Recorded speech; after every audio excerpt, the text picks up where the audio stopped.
आषाढ हटला, श्रावणाचे सरते दिवस आले. ऊन पाऊस एकमेकांच्या पाठलागावर पडले.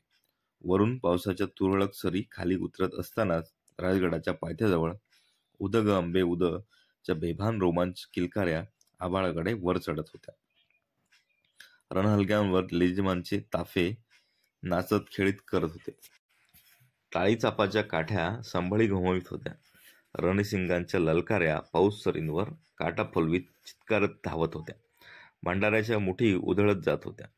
ऊर भक्तीच्या इरेसरीने भरून आले होते. उदेकार उसळत होते. उदे गंबय उद. मंबाजी नाईक भवानी जगदंबेची गडंकी शिळेची खडीव मूर्ती पालखी स्थापून राजगडाच्या पाली दरवाजाकडे येत होते. बुतशिकनी करणाऱ्या औरंगजेबाच्या हिरव्या मुलकातून भगवती जगदंबेची मूर्ती मंबाजींनी मराठी मुलकात सीता बांधली होती. मराठी मुलकात उतरवण्यापूर्वीच सदर हद्दीवर भवानीसमोर बकरी पडली होती. रक्ताच्या पायघड्यांवर जगदंबा श्रींच्या राज्यात प्रवेशली. मुरदाळांना मातीमोल करणारी, मर्दांच्या मनगटात निधळपणाचा चेवताव वाट चढवणारी, जोशाला जय देणारी, कडव्या भक्तांना कृपाकडे बहाल करणारी भद्रकाली, महिषासुरांचे मर्दन माजविलेली मत्तमर्दनी, भंडासुराचे भजन केलेली भगवती भगवनी, बिड्डालाला बुडवलेली बलशाली बिहडिनी, न्यायी जगाला जगवणारी जयवंती जगतजननी भवानी राजांच्या राज्यात उतरली. शंभूबळांसह गडपायथ्याशी आलेले राजे पालखीला सामोरे गेले. मंबाजींनी राजांच्या आणि बाळराजांच्या मळवट भंडाऱ्याने भरला. जगदंबेचे ते दोन्ही फरसन चालत पालखीजवळ आले. ठाण झालेल्या पालखीतील शस्त्र संभार उगारलेली, पायाखाली महिषासूर रगडणारी कृष्णवर्णाची वज्रलेपी मूर्ती डोळ्याभर बघताच राजांनी जगदंब जगदंब म्हणत हात जोडून डोळे मिटले. पुढे होत राजांनी आणि शंभूने जगदंबेच्या पायाला हात लावून तो मस्तकाला भिडकला. राजांनी देवभोयांना इशारत करून आईच्या पालखीची आपला शिवाजा खासा खांदा दिला. ते बघताच भोवतीचे उभे मावळेवन भक्तिभावाने उसळून उठले. उदय ग अंबे उदय, हर हर महादेवच्या मावळ्यांनी पाऊस पाडला. पालखी राजगड चढून आली. जिजाबाईंनी आणि राणीवंशातील पुतळाबाई, सोयराबाई, काशीबाई अशा सर्व राण्यांनी जगदंबेची खणा-नारळांनी ओटी भरली. शुभमुहूर्तावर पालखी प्रतापगडाकडे जाण्यासाठी वाजत गाजत राजगड उतरू लागली. जगदंबेची मिळेल तेवढी कृपा सोबत साधण्यासाठी राजे शंभूबाळासह पालखीबरोबर गडमाचीपर्यंत आले. गड उतरणारी पाठीमोर पालखी बघत असताना राजांना फार फार जाणवून गेले. ह्या मूर्तीचं दर्शन घ्यायला आज सईबाई पाहिजे होत्या. शंभूबाळांच्या खांद्यावर हात ठेवून ते म्हणाले, ही जगदंबा साऱ्या जगाची आई आहे. तुमची, आमची, साऱ्यांची. तिला हात जोडा बाळराजे. राजे आणि शंभूबाळा यांनी हात जोडून डोळे मिटले. गडमाचीवर उन्हात मिसळत श्रावण सरी ते दृश्य बघत होत्या. देवीच्या प्रतिष्ठापनेसाठी राजे कुटुंब कबिल्यासह प्रतापगडावर आले. मुहूर्ताचे पात्र गुही करत घंगाळत डुबिले आणि राजांनी जय जगदंब म्हणत आईच्या मूर्तीला हात लावले. मंदिराच्या सुगड गाभाऱ्यातील चौथऱ्यावर जगदंबेची उदय ग अंबे उदय च्या गजरात सुप्रतिष्ठापना झाली. मूर्तीसमोर मानाची बकरी पडली. प्रतापगड चैतन्य जोशात उजळून निघाला. जावळी आणि खोरीत अवघा मावळ लोक जगदंबेच्या दर्शनासाठी गडावर लोटला होता. रात्री आईच्या गोंधळासाठी प्रतापगडाची सदर मावळ्यांनी खचाखच दाटून गेली. सदर चौकात तांदळाचा चौक आखून जगदंबेच्या मानकरी भुत्यांनी त्यावर श्रीफळ ठेवले होते. पेळदार पगडी, घोडदार दौर आणि चुनीदार चोळणा असा पेहराव घातलेले गोंधळी मळवट भरून तयार झाले. कोणाच्या गळ्यात संबळ होता, कोणाच्या हातात चवडंग तुणतुणं, डोक्यावर करंजेल घेतलेले टेंबे सदरेच्या कोनड्यातून फरफरत होते. राजे सदर दाखल होण्याची सारे उत्सुकतेने वाट बघत होते. पदराचा काठ तर्जनीने सावरत तरीत प्रथम जिजाबाई सदरेवर आल्या. त्यांच्या पाठोपाठ राजे आणि शंभूबाळ सदर दाखल झाले. समोर उभे असलेले मावळे पकड्या उंचवून आश्चर्याने राजांच्याकडे आणि बाळराजांच्याकडे बघू लागले. त्या दोघां पितापुत्रांनी जगदंबेच्या पुतळ्याचा वेश आज अंगावर धारण केला होता. ती रूपे मोठी गोमटी दिसत होती. त्यात राजे पण नव्हते, होते ते भावडे पण, भक्त पण. राजे शंभूबाळांसह सदर बैठकीवर सुखावले. गोंधळांचा म्होरक्या सदरी सामने आला. मुजरा घालून म्हणाला, आईचा मनात पोत पेटता करून आपण त्यो नाचवाय पाहिजे धनी. जशी जगदंबेची आज्ञा म्हणत राजे पायऱ्या उतरून चौकात आले. मोरक्याने दिलेल्या 5 पेंडात घट्ट वाळलेला भवानीचा पोत त्यांनी आपल्या हाती घेऊन तो मस्तकाला लावला. गोंधळाने बगलेतल्या पोतक्यातील करंजेल पोतावर सोडले. त्याच्या हातातील टेंब्यावरून धरून राजांनी जगदंबेचा पोत पेटता केला. गोंधळाने आपल्या हातातील काठी राजांच्या हाती दिली. तिच्या ठेक्यावर पोट उजव्या हातातून उजवीकडेच कसा नाचवायचा याची राजांना टिगळ दिली. संबळ तडतडत घुमू लागला. चवंडक तुणतुण्याने साथ धरली. आई राजा उद उद म्हणत पायाखालच्या फरसबंदीवर डाव्या हातातील काठीचा ठेका धरून राजे जगज्जननीच पोत नाचवू लागले. पेटती ज्योत बघताना राजांचे डोळे कसल्या तरी दिव्य तेजाने पेटून उठले. डवराखालचे त्यांचे अंग सरसरत गरम झाले. त्या पोताच्या फरफरत्या ज्योतीनंच त्यांना शामिन्यासकट हात पसरलेल्या अफजलखानात दिसू लागला. राजांचा बाकदार नाकाच्या शेंड्यावर घामाचे थेंब तरारले. पाटकण्यातून पांढरी घोडी सुसाट धावतायत असे त्यांना क्षणभर वाटले. हे असंच काहीतरी ज्या क्षणी आम्ही खानाला फोडला त्या क्षणी आम्हाला वाटलं होतं. या पेटत्या पोतांसारखंच काहीतरी उसळतं पेटतं आमच्या नसनसात दबा धरून आहे. क्षणात राजांना पोतात दिसणारा अफजल दूर हटला. त्यांच्या निपुणत्या डोळ्यांतील ज्योती आणि फरफरता पोत एकजोट झाले. विलक्षण तेजाने आता राजांचे डोळे चमकू लागले. ते बेभान झाले. आई राजा उद उद म्हणत मिटल्या डोळ्यांनी राजे काठीच्या ठेक्यावर हातातील पोत फरफरत नाचवीत स्वतःभोवती बेभान फेऱ्या घेऊ लागले. सदर बैठकीवर बसलेल्या शंभूबाळांचा पाटकना तो फरफरता पोत पाहताना आपोआपच ताट झाला. राजांच्या हातात थयथयत फरफरणाऱ्या पोताच्या प्रकाश रेषेवर त्यांची निर्भीड नजर एकटक जोडली गेली. आबांचे हे असले रूप काही त्यांना कधीच बघायला मिळाले नव्हते. पोत नाचवून दमगीर झालेले राजे थांबले. आता त्यांच्या छातीवरचा डौर घामाने चिंब डबडबला होता. पोत धरला हात थरथरत होता. पोताच्या तांबड्या पिवळ्या प्रकाशात राजांचे घामाने डवरलेले रूप नुकत्याच धुवून काढलेल्या शिवलिंगासारखे दिसत होते. कपाळावरचा घाम नर्दिनीने निचरता करून राजांनी एका पोताकडे पाहिले. मग सदर बैठकीकडे नजर जोडून म्हणाले, बाळशंभू असे चौकात या. शंभूबाळ बैठकीवरून उठून राजांच्या सामने चौकात आले.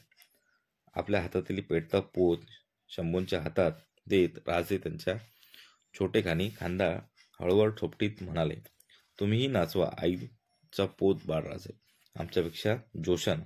सारी सदर डोळे टवकारून बघू लागले. गोंधळाने पुन्हा करंजेल देऊन बाळराजांच्या हातातील पोत ज्योतवाना केला. राजांनी आपल्या हातातील काठी बाळराजांच्या हातात दिली आणि राजे सदर पायऱ्या चढून जिजाऊंच्या शेजारी बैठकीवर विसावले. शंभूने शेर नजरेने एकदा पोतांच्या पेटत्या ज्योतीकडे बघितले.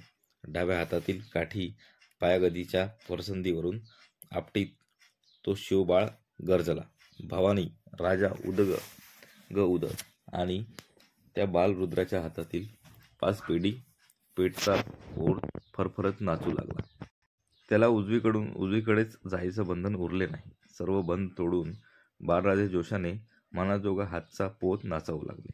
मिटल्या जागत्या डोळ्यांनी स्वतःभोवती ठेक्यात गरगर फिरवू लागले. त्यांच्या डोक्यांची पगडी हिंदळता उडाली आणि फरसंदीवर उतरली. केस मोकळे सुटले. शंभू चौफेर थयथय नाचत पोतू घुमवू लागले. त्यांचे रसरशीत ओठ रोपांच उदेकार घुमित होते.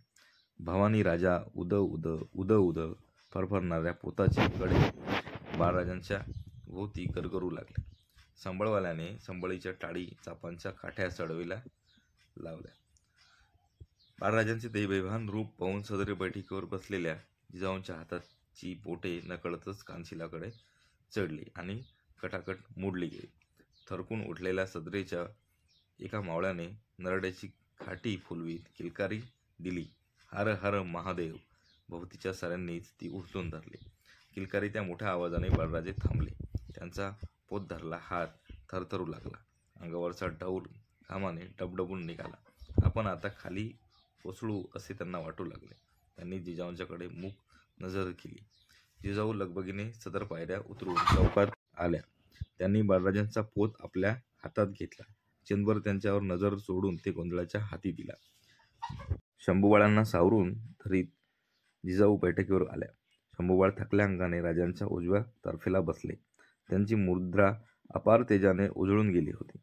नकळतच राजांचा हात त्यांच्या पाठीवरच्या घामेजल्या डोळ्यांवरून फिरू लागला. गोंधळ्यांचा म्होरक्या एक परडी हातात घेऊन सदरेजवळ राजांच्या सामने आला. परडीत कुंकू हळदीचा गुंतवा केलेला लाल पिवळा भंडारा होता. त्या भंडाऱ्यात माखून गेलेली 64 कवड्यांची माळ होती. गोंधळी कंबळेत वाकून हातातील परडी पुढे करीत म्हणाला, ह्यो आईचं वाण आहे तनी. आईचं मोठेपण घेतलं की ही परडी कुलदेवतेच्या देवाऱ्यात पूजायला लागते. नवरात्रात आईची परडी 5 घरं मागायला लागते. आम्ही आनंदानं जरूर मागू, म्हणत राजांनी पुढे होत जगदंबेचे वाण स्वीकारले. गोंधळी मागे हटत बांधलेल्या तांदळाच्या चौकात आला. कानावर हात ठेवून संबळ तुंतुण्याच्या तालावर त्याने गोंधळांचे नमन सुरू केले. गजवदना गणराया गौरी मजतारी तो सुख सजना. स्मरण तुझे पायी पद्मा गौरी भूत्या विनवी हेरंबा मजतारी. गजवदना गणराया गौरी. नमन होताच गोंधळ्याने जगदंबेला बालेघाट पार करून गोंधळाला येण्यासाठी साकडे घालायला सुरुवात केली. या गोंधळासी माये लवकरी यावे, आंबे लवकरी यावे. चौक भरीला कोसरी, लिंब नारळ नानापरी. उदबत्या लावून चारी, महापूजा मांडली साजरी. या गोंधळासी माये लवकरी यावे. कुठवर आई वाट पाहू, माझ्या नेत्रा भरला ताट. लवकर सोडा बालेघाट, माये लवकर चाला वाट. या गोंधळासी माये लवकरी यावे. संभळ तुंतुण्याचा नाद, पोत पाजळला घालून साध. आपण यावं देऊन दाद, आंबे माय सोडून वाद. या गोंधळासी माये लवकरी यावे. गोंधळास आलेल्या आदिशक्ती जगदंबेचा महिमा वर्णन करताना गोंधळी पोत उचवासा नाचवीत भान हरपून गेला. तो महिमा जिजाऊ, राजे, शंभूबाळ आणि सदरेवरचा हरेक मावळा असेच सर्वच कान भरून ऐकू लागला. आदिशक्तीचे कौतुक मोठे, भूत्या मज केले. पंचभूतांचा देह पोत हा त्रिगुणी गुणी वळला. चैतन्याची ज्योत लावूनी प्रज्वलित केला. चित्तस्नेहे प्राण वाहुनी ज्याला स्थिर केले. आदिशक्तीचे कौतुक मोठे, भूत्या मज केले. उदरपरडी देऊन हाती ब्रह्मांडी फिरवी. 184 घरची भिक्षा मागवली बरवी. ज्या ज्या घरी मी भिक्षा केली ते ते घर रुचले. आदिशक्तीचे कौतुक मोठे, भूत्या मज केले. सकाम कर्मे कवड्या यांची माला मम कंठी. कर्मफळांचा कुंकुम मळवट माझ्या लल्लाटी. पीडा बाधा शकुनी सांगुनी लोकां भुलविले. आदिशक्तीचे कौतुक मोठे, भूत्या मज केले. गडावर रात्र चढली. सदर चौकात भवानी कथा चढीला लागली. राजांबरोबर सदर बसलेल्या साऱ्या मावळ्यांना कळून चुकले होते, पण पुन्हा एकदा उजाळा घेऊन उठले की आई जगदंबेसमोर रात्री गोंधळ घालणं पडतं आणि गनिमांच्या मुलखात दिवसरात्र गोंधळ माजविणं पडतं. सगळ्या मनाला जाणवून जाणारी एक दुर्घटना यावेळी घडली. जुने हिमती आणि हिमकती सरनोबत मानकोजी दहातोंडे यांनी शिवापुरात आपला देह ठेवला. स्वराज्यातील एक पराक्रमा इमानी माणिक हरपले. राजांनी आपल्या कारभारा व्यवस्थेत थोडा बदल केला. अधिकाराची घालमेल करणाऱ्या शामराव रांजेकरांची पेशवेपद काढून ती जिम्मेदारी त्यांनी नरहरी आनंदरावांच्यावर सोपवली. वाकेनविसेची वस्त्रे अण्णाजी दत्तोंना बहाल गेली. राजांच्या काबिल्यात मात्र आणखी एक चोळीबांगडीचा मानकरी आला. सखरबाई राणीसाहेबांना कन्यारत्न झाले. तिचे नाव कमळाबाई ठेवण्यात आले. नवरात्राचा सोनसुंगमा हंगाम आला. खांडे नवमीच्या पूजेला हत्यारांसमोर बकऱ्याचे खांडे पडले. विजयादशमीची पहाट उगवतीची कूस फोडून गडदाखल होऊ लागली. राजांनी आणि शंभूबाळांनी खासे महालाच्या हमामखान्यात पहाटनान आटोपले. अंगावर जगदंबेच्या भुतेपणाची वस्त्रे पेरून मस्तकावर डौलदार पगड्या चढविल्या. आबा आणि फर्जंद शंभू जिजाबाईंच्या महालात त्यांच्या दर्शनासाठी आले. दोघांची जिजाऊंच्या पायावरची सोंधूळ मस्तकी घेतली. राजे प्रसन्नपणे म्हणाले, भाऊसाहेब, आज आम्ही गडावरच्या 5 उंबरठ्यासमोर आईची परडी मांडणार आहोत. आशीर्वाद द्यावा. कुणाकुणाच्या उंबरठ्याचं दर्शन आम्ही करावं त्याचा सल्ला सांगावा. राजे हे जे पोक्त कधी बसतील त्यांच्यासमोर आईच्या भुतेपणाचे हात पसरा. थोरांचे पहाट दर्शन कारी लावणार असतं, जिजाबाई म्हणाल्या. जिजाबाईंचा आशीर्वाद घेऊन राजे शंभूसह महालाबाहेर पडले. आज राजांच्या संगती सरंजाम म्हणून कोणीच नव्हते. जगदंबेच्या वाटेवर खसला सरंजाम ही वाट तर भोसल्यांची होती. एक तळपता भोसला दुसऱ्या उगवत्या भोसल्याला घेऊन चालला. एक धावती पिढी दुसऱ्या धावत्या पिढीला घेऊन चालली जगदंबेची परडी मागण्यासाठी. दोघांच्या हातातील परड्या हळदी कुंकवाच्या दिलजाम केलेला भंडारा होता. गळ्यात कवड्यांच्या माळा होत्या. राजांचे ते रूप कैलास पर्वतासारख्या जीवन विरक्त वेशवासारखे दिसत होते. लाखोंच्या होनांची सोनरास ज्याच्या जाम दरखान्यात दस्तानी पडली होती तो शिवराज आज योगीराज झाला आहे. उमद्या अरबी घोड्यांवरून धावणारी घेणारा, सुवर्णमंडित पालखीतून गडचढी करणारा तो सह्याद्रीचा कुबेर, मावळी गोपगोपाळांचा रांगड मनावर राज्य करणारा तो भोसले कुळाचा यादवराज जगदंबेचे भुते मिरवीत पायी चालला होता. त्याच्यासमोर त्याचा अग्निवंत रक्ताचा वसा सांगणारा त्याचा फर्जंद शंभू चालला होता. उगवतीच्या सूर्याला विशाल आकाश संगती घेऊन चालते करते ते दृश्य होते. हरेक भोसला जगदंबेच्या जन्मानेच नामजाद भोत्या असतो. हातात उदराची परडी घेऊन ती त्याला जन्मरूपी 84 लक्ष दारांदारात फिरवते. एका हातात परडी आणि दुसऱ्या हातात पट्टा देऊनच भवानी त्याला जन्माला घालते. ही परडी मागितली की अंबा ती इमानी चाकरांच्या प्रसादाने शिकोशिक भरून देते. मरणगाठीशी बांधणाऱ्या आपल्या वाहनांच्या वाघासारखी बेडर काळीच देते. भोसल्यांची भुत्या म्हणून भवानीची परडी मागण्यात कसले शर्मिंदपण.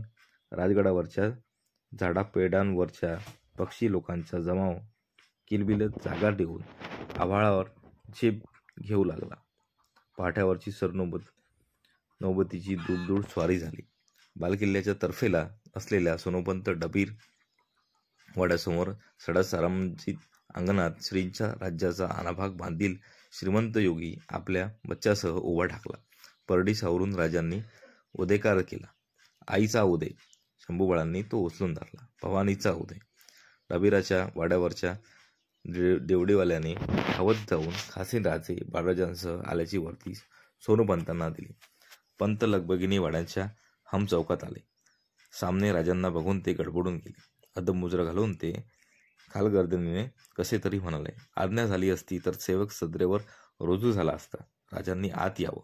नाही पंत, आम्ही आज या क्षणी राजे नाही, आईचे भक्त म्हणून तुमच्या जाणत्या उंबरठ्यासमोर परडी मागायला आलेले भूते आहोत. आजची मर्यादा उंबरठ्यापर्यंतच. सीधा वाडा. राजांनी एक हात शंभूंच्या खांद्यावर ठेवून दुसऱ्या हाताने परडी पुढे केली. शंभूंनी आपल्या दोन्ही हातातील परडी पुढे सरशी केली. सोनोपंतांचे मन ते बोल ऐकून भरून आले. त्यांनी पायागतीची नजर उठवून राजांच्यावर जोडली. समोरचे थोर शिवपण आणि धाकुटे शंभूपण बघताना त्यांच्या उतार डोळ्यात पानकळा तरळले. पंतांच्या क्षणभर वाटले तडक सामोरे जावे आणि राजांच्या अनवाणी पायांची सडक रक्तजागती सतेज बोटे त्याच्या मस्तकावर ठेवून डोळ्यांतील पानकळ्याने साफ करून धुवून काढावीत.